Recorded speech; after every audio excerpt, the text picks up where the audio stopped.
네, 10월 21일 수요일 새벽 예배를 주님 앞에 드리겠습니다. 사도신경으로 우리의 신앙을 고백합니다. 전능하사 천지를 만드신 하나님 아버지를 내가 믿사오며 그 외아들 우리 주 예수 그리스도를 믿사오니 이는 성령으로 잉태하사 동정녀 마리아에게 나시고 본디오 빌라도에게 고난을 받으사 십자가에 못 박혀 죽으시고 장사한 지 사흘 만에 죽은 자 가운데서 다시 살아나시며 하늘에 오르사 전능하신 하나님 우편에 앉아 계시다가 저리로서 산자와 죽은 자를 심판하러 오시리라. 성령을 믿사오며 거룩한 공회와 성도가 서로 교통하는 것과 죄를 사하여 주시는 것과 몸이 다시 사는 것과 영원히 사는 것을 믿사옵나이다. 아멘. 다 함께 찬송가 280장 찬양하도록 할 텐데요. 천부여 의지 없어서 함께 찬양하도록 하겠습니다. 찬송가 280장입니다. 천부여 의지 없어서 손 들고 옵니다. 주 나를 외면하시면 나 어디 가리까. 내 죄를 씻기 위하여 피 흘려 주시니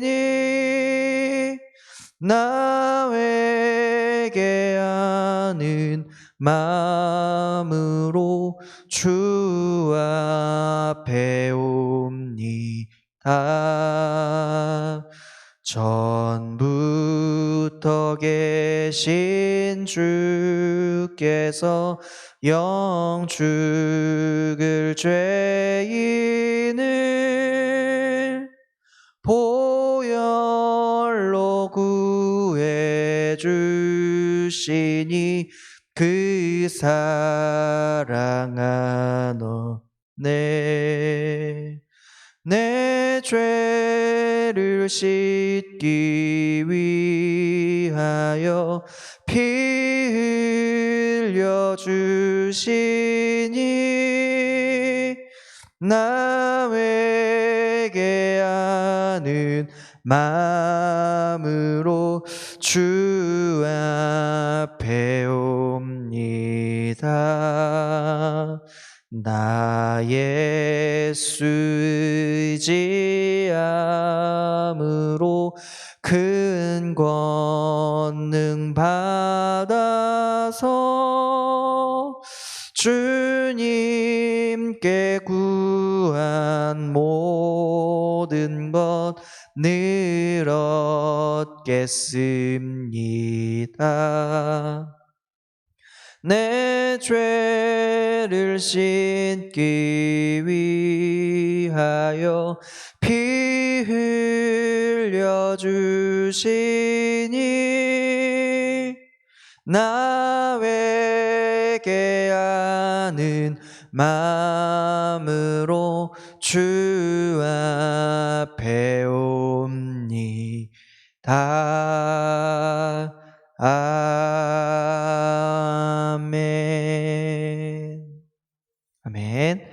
오늘 하나님께서 우리에게 주시는 말씀은 구약성경 역대하 제33장의 말씀입니다. 구약성경 역대하 33장은 구약성경 702쪽에 나와 있습니다. 오늘 이 역대하 33장은 히스기야가 세상을 떠나고 죽음을 맞이하고 그의 아들인 므낫세가 이어서 왕이 된 그 이후의 이야기들을 담고 있습니다. 므낫세가 히스기야를 이어서 왕이 되었는데 그의 행실은, 그의 신앙은, 그의 삶은 어떠했을까요? 히스기야의 신앙을 그는 본받지 않았던 것 같습니다. 그리고 우상 숭배를 비롯해서 모든 악으로 행하였다라고 성경은 그렇게 기록합니다.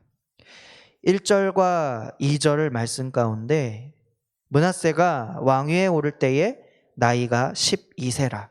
예루살렘에서 55년을 다스리며 여호와 보시기에 악을 행하여 여호와께서 이스라엘 자손 앞에서 쫓아내신 이방 사람의 가증한 일을 본받았다라고 합니다.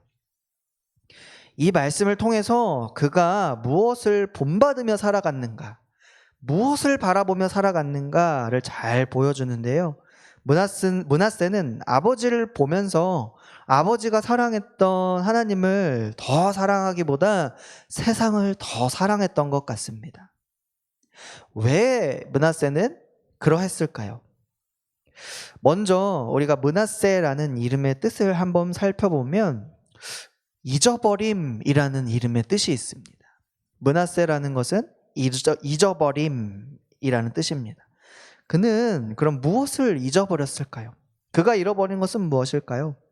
바로 아버지 이 히스기야가 사랑하고 섬겼던 그 하나님을 잊어갔다라는 것이죠. 므낫세가 다스리던 해에는 아수르 왕에게 이 이스라엘이 조공을 바치고 때로는 군대까지도 파견했던 그러한 시기였습니다. 이스라엘이 이 아수르의 예속이 되었고, 그렇게 됨으로 인해서 우리나라가 더 보존되고 그리고 더 유지되기 위해서, 안전하게 살기 위해서는 하나님보다 아수르에게 복종하며 사는 것, 그것이 더 낫다고 므낫세는 판단하였어요. 그래서 아수르의 이 이방 종교들, 그런 것들을 예루살렘에까지도 들여와서 백성들로 하여금 섬기게 만들었습니다. 이로써 무엇이 생기게 됐냐면 종교적인 혼합주의가 생기게 되었어요.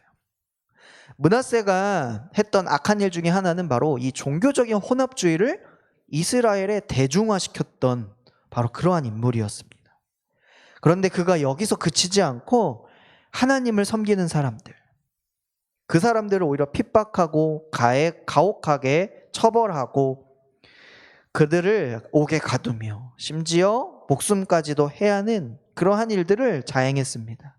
그래서 이 본문과 이 역대하 33장과 같이 등장하고 있는 이 열왕기하에서는 그렇게 므낫세의 행실을 기록하고 있습니다. 하나님이 보시기에 이러한 일들은 가증하고 또 악한 일이었습니다. 므낫세는 하나님이 살아계심을 모르고 있던 것이 아니라 알고 있었어요. 아버지께서 하나님을 사랑하고 섬겼던 그 일들을, 그 역사들을 눈으로 보았습니다. 그러나 하나님의 살아계심을 알고도 모른 척 하는 것이야말로 하나님이 보시기에 가장 악하고 가증스러운 일이었던 것이죠. 우상에게 절하는 것이 우리가 우상숭배라고 이야기하기도 하지만 그것보다 더 중요한 것은 하나님의 뜻을, 또 하나님의 살아계심을 알매도 세상에 더 이끌려가는 것, 하나님께 이끌려가는 것이 아니라 세상에 더 이끌려가는 것이 우상숭배라는 것이죠. 그런데 여기서 더 악했던 것은 나만 이끌려가는 것이 아니라 바로 백성들을 미혹하게 만들었다라는 것입니다. 그리하여 백성들을 미혹하게 할 뿐만 아니라 박해를 일삼은 것, 그것이 므낫세에게 있어서 우상 숭배였던 것이죠. 우리가 이렇게 볼 때에 므낫세의 인생 이걸로 끝이구나, 악한 인생을 살다가 마치겠구나, 이렇게 결단할 수도 있는데 그렇지 않습니다. 이미 엎질러진 물처럼 다시 주워 담을 수 없다라고 생각했던 그때에 므낫세가 하나님께로 돌아서기 시작합니다. 12절 말씀에 보니까 저가 환난을 당하여 그 하나님 여호와께 간구하고 그 열조의 하나님 앞에 크게 겸비하여 라고 말합니다. 므낫세는 그동안에 어떻게 살았어요? 하나님을 떠나서 사는 것이 좋아 보였고 유익해 보였고 조금 더 멋있어 보였던 것이죠. 그런데 그에게 환난이 오자, 그에게 위기가 오자, 고통이 다가오자 하나님을 찾게 됩니다. 그때서야 하나님을 크게 부르짖게 됩니다. 하나님을 거부하며 살아갔던 그것이 때로는 옳게 보이고 그것이 멋있다고 생각했습니다. 또한 므낫세는 눈에 보이는 것, 그것을 더 쫓아 살았습니다. 그런데 그가 하나님을 찾고 기도함을 통해서 하나님을 깊이 알게 되자 다시 하나님 앞으로 조금씩 돌아오기 시작했습니다. 하나님이 보시기에 어떠하셨을까요? 그가 기도하였으므로 하나님이 이제 그의 기도를 받으셨습니다. 그의 간구를 들으셨습니다. 그가 예루살렘에 돌아와서 다시 왕위에 하나님이 앉혀주셨어요. 므낫세가 그제서야 여호와 하나님께서 살아계신 줄을 알았다라고 13절은 고백하고 있습니다. 하나님을 깊이 경험한 이 므낫세가 이제 지난날의 삶을 청산하고 이제 이방 우상들, 이방 신들과 여호와의 전에 있던 그 우상들을 제거하며 이 여호와의 전을 건축한 산과 예루살렘에 쌓은 그 모든 우상의 제단들, 그것을 이제 다 성 밖으로 던지고 불살랐습니다. 그동안 하나님을 부인하며 살았지만 이제는 그가 최고라고 여겼던 것을 이제 부인하고 의지했던 우상들을 하나씩 깨뜨리고 제단을 헐었습니다. 그리고 여호와의 제단을 깨끗하게 수리하고 화목제와 감사제를 드리며 다시 그의 예배가 회복이 되었던 것입니다.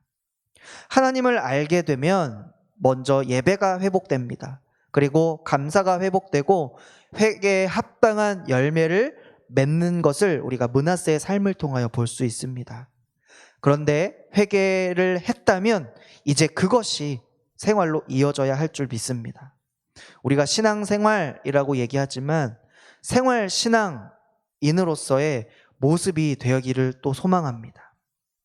그리하여 이 성경적인 가치관을 따라서 살되 삶의 균형을 잡아가고 더불어 다른 사람의 신앙도 헤아려 돌보아주는 그러한 데까지 우리 모든 성도님들이 나아가게 되시기를 축복합니다.